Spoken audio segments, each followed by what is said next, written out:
Hoje estamos aqui com o professor Rafael do Biela. O professor Rafael do Biela, ele é doutor em design, mas todas as suas pesquisas são voltadas à área de jogos digitais, tá? O professor Rafael do Biela, ele tem um largo conhecimento, amplo conhecimento no universo dos jogos digitais, datados do começo do século XXI, tá?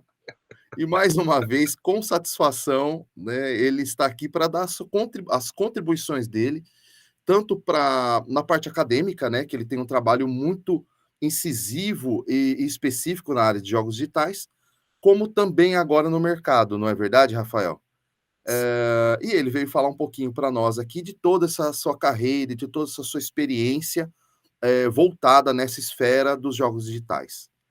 Rafael, muito obrigado mais uma vez, tá, por ter conseguido encaixar aí no seu tempo essa conversa conosco, tá? E espero que todos gostem e aproveitem bastante aí das contribuições do professor Rafael. Professor, fique à vontade. Tudo bem, Francis, primeiramente, bom dia, né, professor Francis. Eu não te conheço por Francis, mas enfim, né, não sei se eu posso dizer como eu te conheço, mas a gente estava comentando aqui agora, eu te conheço há 20 anos, né, a gente tem ali um caminho trilhado num passado, assim, onde nós dois construímos carreiras de muito orgulho, né, eu te acompanho de longe também, eu vejo o que você está fazendo, eu vejo que você também decolou, e eu tenho a satisfação de dizer que a gente compartilhamos salas de aula, né, e aprendemos muito juntos em vários momentos, né. Eu, de fato, comecei no século passado, você tem razão, não tinha feito essa conta, mas é verdade. No século passado eu comecei a trabalhar, eu fazia o jogo chamado Outlive, da empresa Continuum, né, um jogo que, acho que talvez tenha sido o primeiro jogo brasileiro que foi exportado, talvez foi o segundo jogo brasileiro exportado, né, e com muita qualidade, né, ele foi um projeto que decolou muitas carreiras, uma delas foi a minha. E eu costumo dizer que cara, eu caí nessa parte de jogos muito por acaso. Eu sempre gostei de jogar, né, óbvio, né, isso, né, na minha geração todo mundo gostava de jogar Warcraft, Starcraft, essas coisas assim. Mas eu caí para desenvolver jogos muito por acaso. Eu tava no primeiro ano da minha faculdade, precisava de um estágio, e apliquei na Contínua, e os caras, até hoje, não sei por que cargas d'água, me aceitaram como estagiário lá, e desse momento até hoje eu tenho uma carreira formada em cima disso. A Contínua fechou em 2005, isso foi em 98, a conexão está bem... Franz, estão me ouvindo? Sim, estou ouvindo. Desculpa. Eu fechei a câmera para dar ênfase, né, em você Desculpa. aí, tá bom? Não, pode né, só se não der um trabalho que você me avisa, por favor. Mas então, eu entrei na Contínua em 98, no final de 98, no início de 99, 2005 ela fecha, e aí eu sem ter muito o que fazer, assim, sem ter muita perspectiva, eu entrei no mestrado, então você veja, é sempre meio que por acaso. Entrei no mestrado na área de design, aqui na Federal do Paraná, também com foco em jogos, achei um professor lá que tinha uma pesquisa nesse sentido, fui trabalhar com ele, fizemos um projeto bem interessante, relacionado com a pesquisa de jogos em si. Na sequência, eu entrei como professor de uma universidade que tinha aqui no Paraná, a Universidade Positivo, né? E ao terminar meu mestrado, eles me alavancaram como coordenador do curso de jogos, também foi por acaso, tá? Porque era um curso que ninguém queria tocar, imagina isso, está falando de 2008. No 2008, cara, o mercado ainda era muito incipiente, né? Quer dizer, já tinha passado 10 anos desde o surgimento da Contínuo, mas você ainda tinha aqui no Brasil uma letargia muito grande, né? Enquanto você veja em outros polos de tecnologia do mundo, você tinha coisas acontecendo já, né? Em 10 anos se consolidou o mercado de jogos, eu me lembro. Em 98, quando a gente começou a fazer o Outlive, a nossa comparação era Blizzard, né? E a Blizzard ela tinha 3 escritórios na época, que era em Nova York, Califórnia, e em Londres. Cara, a Blizzard, ela somava no total, naquele momento de 98, em torno de 70 funcionários, tá? E nós éramos em 12. né, quando nós fizemos o Outlive. Pô, 10 anos depois, cara, a Blizzard era uma potência, cara. Pô, se tu tá falando de 2008, a Blizzard já tinha lançado StarCraft, a Blizzard já tinha lançado Warcraft 3, o StarCraft já tinha bombado no mundo inteiro, já estava naquela fase que os coreanos estavam fazendo campeonatos. Então, assim, em 10 anos a Blizzard se consolidou e a gente nós ainda estávamos patinando. E a gente acabou criando esse curso de jogos, né? Aí, em 2008 foi foi um dos primeiros do Brasil, foi o segundo, tinha o da EMB Morumbi, que era a graduação, e o nosso era tecnólogo, era uma coisa assim, mas eram muitos poucos. E a gente não tinha muito para onde correr, né? Porque o mercado em 2008 era muito pequeno, era muito vago, era muito incipiente. Pô, você veja, em 2008 você não tinha ainda a massividade do Facebook, que está acabando agora, você não tinha Instagram, não tinha Twitter, você mal e porcamente você tinha um Gmail que estava surgindo, o Orkut estava meio que naquela fase né, de meia bomba, enfim. 2008 foi um ano muito, muito curioso, foi o ano do nascimento da minha filha. E aí, depois disso, a gente, não tendo para onde correr, a gente foi atrás de campeonatos internacionais, a gente foi atrás, na época tinha o Magic Cup, que era um campeonato de inovação da Microsoft, era um campeonato mundial. A gente resolveu participar disso, e aí eu sempre falo, né, cara, que a gente brasileiro, a gente tem muito defeito. Cara, a gente tem defeito pra caramba, mas a gente tem qualidade, hein? Cara, eu vou falar pra você que a gente ganhou esse campeonato de nível mundial, pô, a gente competiu com o pessoal da França, da Bélgica, do Japão, da Coreia do Sul, do próprio Estados Unidos, da Alemanha, da Polônia, isso de países que eu me lembro na época, tá? A gente acabou ganhando o primeiro lugar, tá? A gente pegou o troféu com um projeto chamado Doers, não, desculpa, Doers foi 2012. 2011, eu não vou lembrar qual era o nome do projeto, mas, enfim, 2011 a gente ganhou um projeto muito legal, inspirado nos 12 metas da ONU, que os nossos alunos fizeram, e a gente foi receber esse projeto no Lincoln Center, em Nova York. Tá? Então, nesse momento, cara, parece que alguma coisa aconteceu em 2011 do século passado. E a gente ganhou de novo depois de 2012, né? Aí depois de novo em 2014. E aí, nessa época, o pessoal do Grupo Positivo, que tinha me contratado como coordenador de curso, falou, não, pera um pouquinho, Bela, vem aqui, vamos ver esse negócio aí que você está fazendo, ver se não dá para ampliar, não dá para ganhar mais dinheiro com isso. E a gente montou a tal da produtora de soluções digitais, né, que era uma produtora de jogos, dentro da Universidade Positivo. E aí a gente fez um grupinho muito legal, tá? E a gente desenvolveu muitos projetos também de jogos, aí sempre voltado para a educação, até que em 2019 a turma do Positivo vendeu, né, o Grupo Positivo vendeu a universidade para outro grupo educacional, grande, inclusive de Mato Grosso, Minas Gerais, se não me falei mal. E aí eu saí. Cara, e eu saí, eu falei, bicho, eu vou fazer alguma coisa, não vou ficar em casa, não, né? Eu brinco com os meus filhos, né? Eu fui picado pelo mosquito do empreendedorismo, né? Essa vontade de fazer alguma coisa por si, eu falei, bicho, vou lá, né? Estufei o peito e parti para as cabeças. Montei uma empresa chamada Luminous Technology. A Luminous sempre teve foco de desenvolvimento de aplicativos e jogos. Então, logo na sequência, a gente pegou um cliente que eu namorava já desde a época do Positivo, lá nos Estados Unidos, né, o cliente chamado Matt Dalio. Ele tem um projeto muito, muito interessante educacional chamado Endless, uma empresa chamada Endless, um projeto educacional chamado Second Terminal, onde ele tenta ensinar programação através dos jogos para os seus alunos, em especial alunos que são de baixa renda, enfim, tem toda uma pegada interessante. E aí o Matt, ele nos contratou, então nós fizemos esse projeto para eles, e damos alguns outros, e agora, nesse momento, né,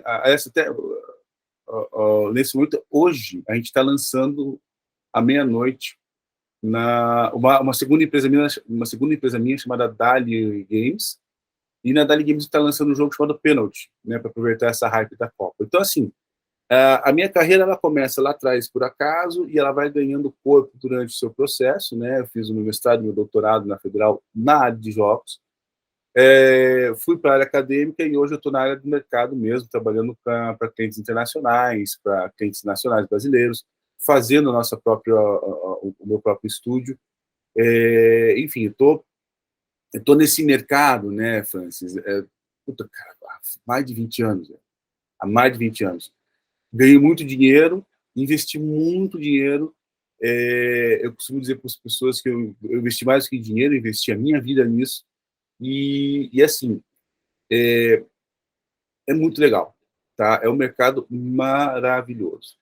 E te permite fazer coisas fantásticas, né? Pô, você está falando comigo, pô, eu comecei trabalhando como modelador 3D, então como art concept e modelador 3D, animador 3D também, texturizador. Eu sou de uma época que, assim, designer, ele fazia tudo. O artista fazia tudo, tá? Não tinha esse negócio de, eu só faço a textura, eu só faço o mapping, eu só faço o rigging, a animação. Não, a gente fazia tudo, cara. Era faca na caveira, não. A gente começava do início ao final no projeto e só terminava quando o personagem estava andando na tela. Então, eu comecei nessa área, comecei no 3D, né? E hoje eu estou na parte do empreendedorismo, né? Do producer, enfim, estou muito mais voltado para essa parte de negócio. Mas, puta, da galera que começou comigo. O pessoal da Contino, por exemplo, eu me lembro, tinha um rapaz chamado Hugo Beia. O Hugo, ele foi para os Estados Unidos já na década de 2000. E um outro menino chamado Rodrigo. Era Rodrigo. O Rodrigo, ele foi trabalhar em Londres também. Tá? O Hugo, ele era freelancer, até a última notícia que eu tive dele, ele era freelancer nos Estados Unidos. Ele trabalhava fazendo pequenos trechos de projetos, né? O último que ele fez, se não me falha a memória, eram as texturas orientais do Oriente Médio, do Call of Duty. E o Rodrigo, ele trabalhava num grande estúdio em Londres, agora não vou lembrar o nome, mas era grande, assim. Em vários projetos, né? Ele trabalhava com vários projetos. Se não me engano, ele fez Max Payne, né? Ele trabalhou na equipe que desenvolveu o Max Payne. E hoje, essas grandes produtoras, assim, você tem 500, 1.000, 2.000 funcionários. Aí você tem o cara que faz o relógio ou os gadgets do personagem específico da rua X do jogo GTA, né? Então, ficou muito compartimentado os projetos, ficaram compartimentados, né? Então, isso para mim eu acho péssimo, mas é que assim, eu já sou velho, né, bicho? Então eu tenho assim, umas opiniões meio de velho. Eu acho que a gente tinha que participar do processo completo, né? Pelo menos assim, na minha equipe a gente faz reuniões em que todo mundo faz tudo, né? Mas assim, hoje em dia no mercado internacional está super específico, né? E daquela turminha do positivo, por exemplo, eu tenho várias pessoas que trabalham comigo que estão fazendo hoje em dia. Até chamei o Robert para vir aqui, mas o Robert acabou não acordando cedo, no sábado. Mas o Robert, por exemplo, é um cara que ele faz personagem pro Fortnite. Tá? É isso que ele faz da vida. Ele modela o personagem, ele pega o concept e modela o personagem e entrega de volta pro Fortnite. Eu não sei quanto que ele ganha nisso. Eu sei que a última vez que eu pedi para ele fazer um personagem para um projeto meu, ele cobrou R$8.000 por personagem, né? Então, assim, deve estar ganhando muito bem lá fora. E bicho, é isso, né? A gente criou uma comunidade muito forte, né? O próprio Salesiano em Araçatuba, eu acho que faz parte um pouco dessa órbita, dessa comunidade, né? Aquele professor que me ajudou no mestrado, por exemplo, ele era amigo pessoal da Maria, eu nem sei se ela está no Salesiano ainda, mas enfim, ela era coordenadora da pós do Salesiano. E aí essa conexão dos dois fizeram com que as pesquisas aqui da Federal também fossem compartilhadas em Araçatuba, sabe? Então, assim, é uma comunidade que foi crescendo muito, numa velocidade, na minha opinião, muito, muito lenta, né? Mas acaba sendo, né? Apesar de ser lento, ela não deixa de ser, ela é inexorável. E no mercado, que é o mercado brasileiro, né? O mercado brasileiro, ele é muito, muito com as costas para o litoral e a cara, essas costas para a serra, né? E a cara para o litoral, a cara para o mar. A gente tem que sempre pensar muito lá fora, principalmente quando você tem essa diferença cambial tão grande, né? Quando o MET ele nos chama para fazer projeto lá fora, porra, eu tô pulso de alegria, porque qualquer projetinho de $100.000 para ele, porra, para mim é meio milhão, sabe? E por mais que eu tenha imposto, por mais que eu tenha IOF, por mais que eu tenha um monte de mordida, né? Pô, todo invoice que eu passo, toda a mesa de câmbio que a gente faz para pegar como uma parcela de pagamento dele, o governo fica com pelo menos 20% de imposto. Mas, pô, meu, mesmo assim, o cara está pagando um quinto do valor que ele pagaria lá fora para a gente aqui. Então, assim, a gente tem essa vantagem muito, muito legal de trabalhar pensando no mercado estrangeiro.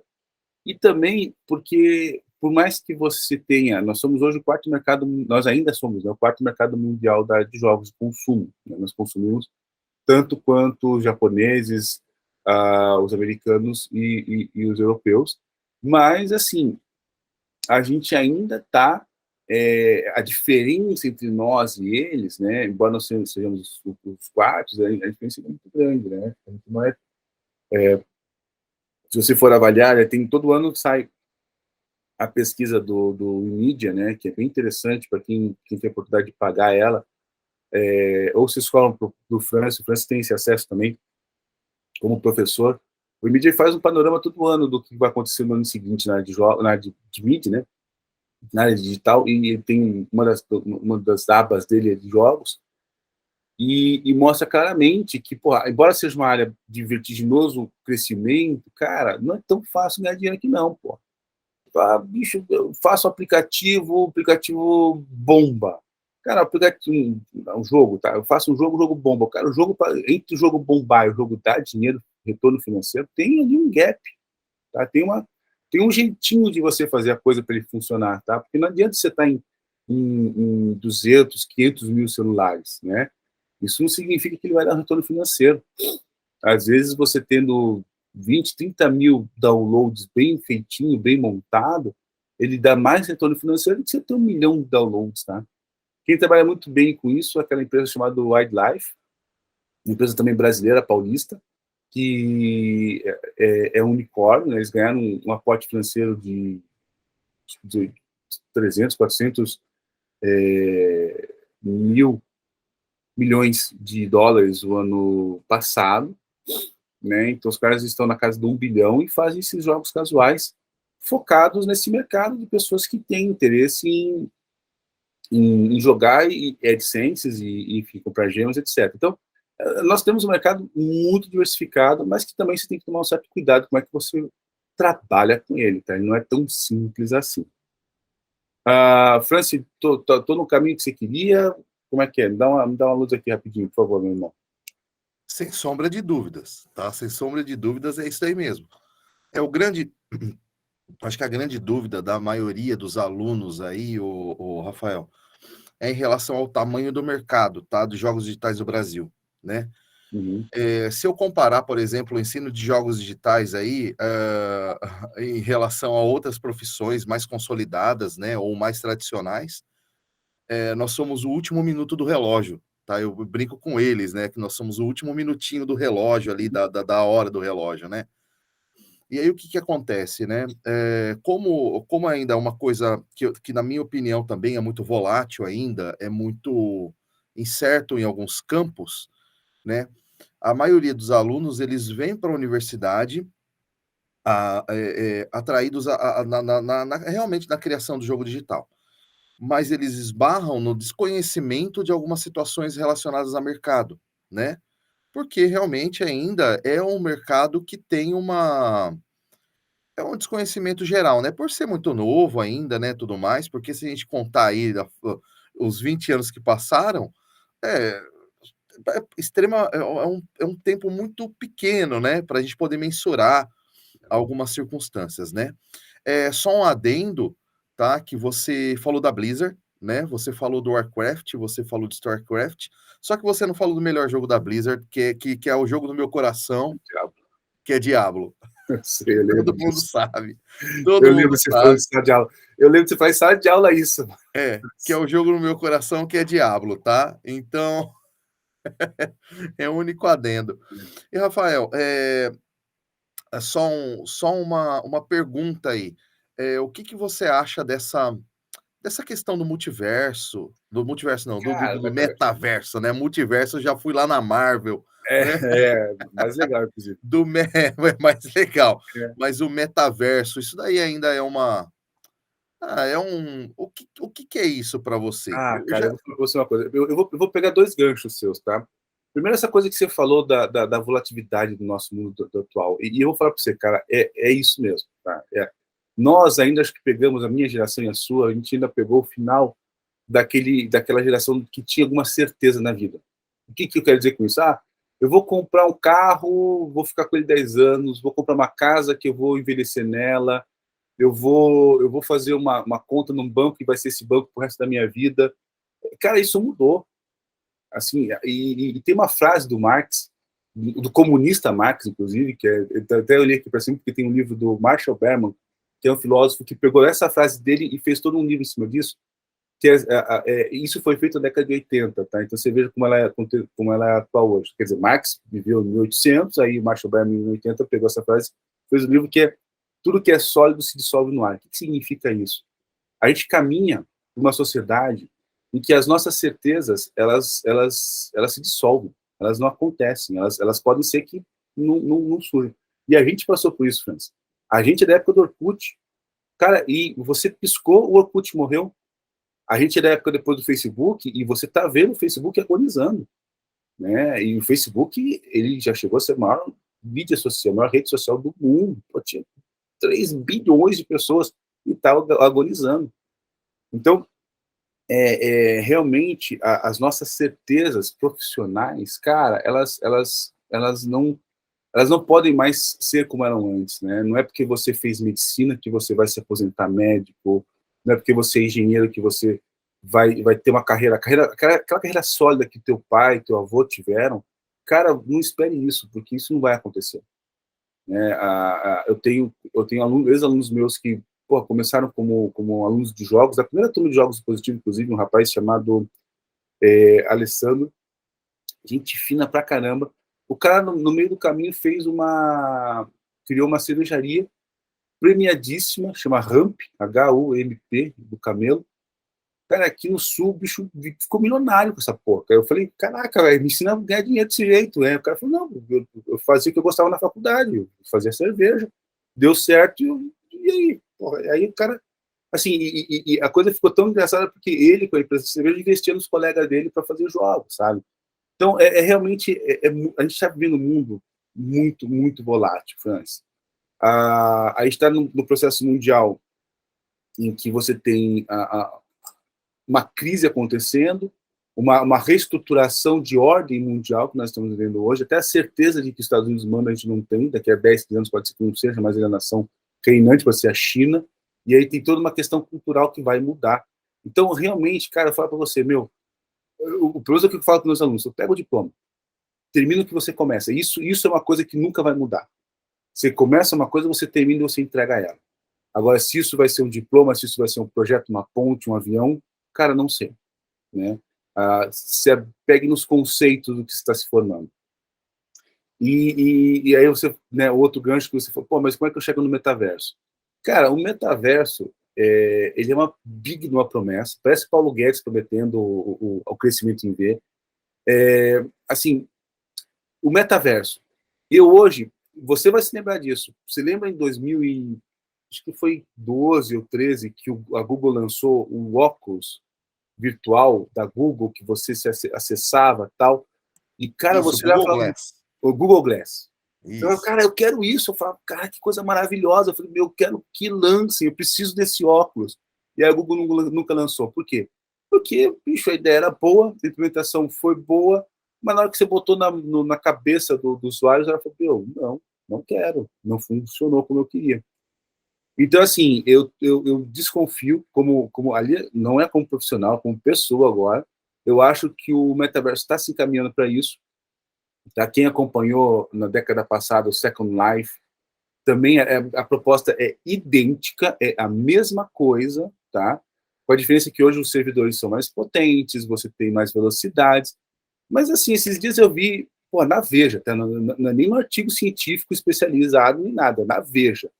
O cara botou assim, vejam o Mark Zuckerberg, quando o presidente Bolsonaro estava lá, veja o Bolsonaro no metaverso. Eu falei, cara, o Bolsonaro parece um Playmobil. Os caras botaram um personagem circular, uma bola com um cilindro e chamaram aquilo de Bolsonaro. Não parece o presidente, essa porra. E, cara, como assim, sabe? Então, eu acho que existe ainda uma distância muito grande do conceito da ideia, que eu acho fantástico, que você viver no universo virtual, para a execução da ideia. E aí, quando você se olha naquilo, você fala, pô, pera um pouquinho, eu queria estar no multiverso, eu queria estar, como você falou, no multiverso do Manoel, eu queria estar no metaverso, eu não queria estar no jogo do Nintendo Wii, no jogo do Xbox, aquele da cachoeira. Eu queria uma coisa mais imersiva, eu queria uma coisa mais real. Então, assim, Francis, eu vou falar para você, o metaverso, ele está sendo construído, ele ainda é uma promessa. É, cara, a questão do óculos virtual, para você estar lá dentro, eu acho, cara, bobo, né? Assim, é desnecessário. Se meter um óculos virtual para você estar no jogo de cachoeira do Xbox, eu acho que assim, é um diferencial pequeno para o que está se oferecendo. Agora, é lógico que toda vez que você pega uma grande empresa como essa, que ela traz um conceito legal, mas não consegue entregar, meu, escreva isso aí, né? Dá um print nessa tela, grava isso que eu vou dizer. Vai surgir alguma empresa pequena com uma ideia melhor que a do Facebook, talvez seja comprado pelo Facebook, como o Google fez várias vezes, que vai trazer a solução que a gente precisa. Porque a solução metaverso que o Facebook está entregando, na minha sincera opinião, está muito ruim ainda. Ó, então duas situações, né? Então o metaverso, né? Tudo certo, nada resolvido, tá? Tá Isso. mais ou menos assim. Eu também tenho a mesma opinião que você, que ainda é uma coisa muito crua, tá? É uma coisa que muito aquém daquela ideia, daquele conceito que foi vendido, né? Quando eu comecei a ouvir de falar do tal do metaverso do Zuckerberg, já me veio aquela lembrança do Second Life, né? Não. Que foi até numa novela da Globo, os caras tentaram embutir o conceito do Second Life como um universo aí interessante, alguma coisa que seria interessante para as pessoas. Acabou não rolando aí em função de N situações. Até acredito eu no Brasil que muito em função da nossa velocidade de internet, do nosso hardware, Uhum. tá? Uhum. Também, isso daí, né? A gente também não pode só falar do próprio software, né? Porque fora do Brasil a gente sabe que ele teve um apelo muito grande e É. que dentro do Brasil nós tivemos um apelo menor em função da internet e do hardware que nós tínhamos na época, né? E uma frase, tá? Uma frase que é bem interessante, eu não me lembro o autor agora, mas é dos inúmeros livros de marketing aí que eu li na minha vida, que nós vivemos a sociedade do efêmero, Sim. né? A sociedade do passageiro, né? E aí o que que acontece, Rafael? Eu tenho o mesmo ponto de vista que você em basicamente tudo, né? Eu também vim do design, né? Venho do design e aí eu tive contato com jogos digitais através da pós-graduação que Uhum. eu fiz, inclusive que você foi um dos professores dessa pós-graduação e que me abriu essa possibilidade de trabalhar com jogos digitais, né? Hoje eu trabalho jogos digitais único exclusivamente na questão acadêmica, tá? Na parte acadêmica. E é evidente, né? Eu sou modelador 3D. Modelador 3D é uma vez Flamengo, sempre Flamengo, né? Saber. Né? A gente é modelador 3D para o resto da vida. Eu brinco com os alunos, né, dessa questão da modelagem 3D, que realmente é uma coisa diferenciada, né? É evidente que hoje tem ferramentas que facilitaram muito, né, Rafael? Se a gente pegar o 3D Max lá do começo do século 21 Né? e o 3D Max 2023, a Uhum. gente vê que é um outro software, é um outro conceito, né? E que o sofrimento daquela época era muito grande, né? Hoje é muito fácil e tudo mais. Eu acho que todo software evoluiu, né? Graças a Deus evoluiu bem, né?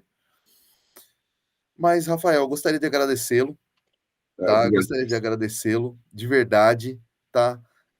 Eu acho que as suas contribuições são extremamente bem-vindas. Eu acho que contribui muito, tá? Só para também elucidar mais uma questão, o nosso curso de jogos digitais, ele nasce, tá? Através de profissionais como o próprio Rafael do Biela, como o professor, o eu sempre esqueço o nome dele, eu chamava ele de Sylvester Stallone, André Bataiola. André Bataiola, né? que agora ele não parece, eu acho que o Sylvester Stallone mais, né? O André Bataiola, que foi quem que nos ajudou aí no primeiro momento a estar estruturando, né, o nosso curso aí que é um curso fundado em 2009, né?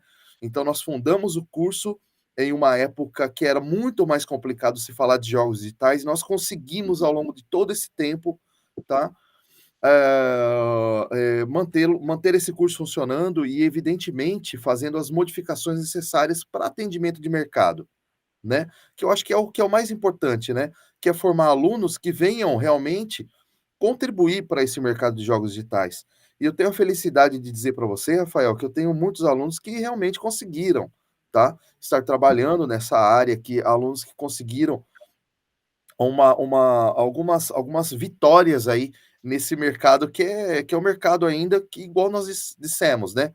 Que é um mercado extremamente efêmero, extremamente competitivo, e que só que é um mercado que ele é extremamente possível, né? É extremamente possível. E o mais interessante é que é um mercado que ele não, a gente não tem, noção de quando ele vai estagnar, Acho que nunca. né? Acho que nunca. Nós não temos assim, porque o mercado de tal área vai estagnar em 30 anos. Jogos digitais, eu acho que isso daqui é o começo, Eu também acho, eu concordo com né? você. Eu acho que é o começo, A né? gente, Francisco, desculpa te cortar, a gente é da época que a gente fala assim, o ano que vem jogos vai superar o mercado de cinema, o ano que vem jogos vai superar o mercado de entretenimento. Cara, já superou faz tempo e não para Exatamente, de crescer, exatamente, não para de crescer. né? E é uma coisa que a gente falava, ó, daqui 5 anos o mercado de jogos digitais não, ele já é maior. Né? Concordo. Ele já é e há muito tempo, Uhum, né? Ele já é há muito tempo. uhum. Bom, professor, não tomarei mais o seu tempo, tá? Que eu sei que é extremamente restrito, tá? Sábado eu tenho que cuidar das crianças daqui a pouco, querido. Tá certo, eu também tenho que fazer uma coisa semelhante. Bom, Rafael, muito obrigado mais uma vez, tá? Espero que possamos ter encontros aí mais frequentes daqui para frente. Bom, pessoal, agradeço então o professor Rafael do Biela em nome de todos, tá? De todos os docentes e discentes do curso de Jogos Digitais. E finalizo a nossa conversa agradecendo mais uma vez, professor. Muito obrigado, Rafael. Obrigado, Francis, obrigado a todo mundo que ouviu a gente. Estou sempre aberto a novos convites, né? Vocês são pessoas que, como eu falei para você no começo, vocês falam eu só pergunto quando. Estou sempre à disposição. Muito obrigado, Rafael. Valeu, gente. Até mais. Pessoal, muito obrigado e até mais.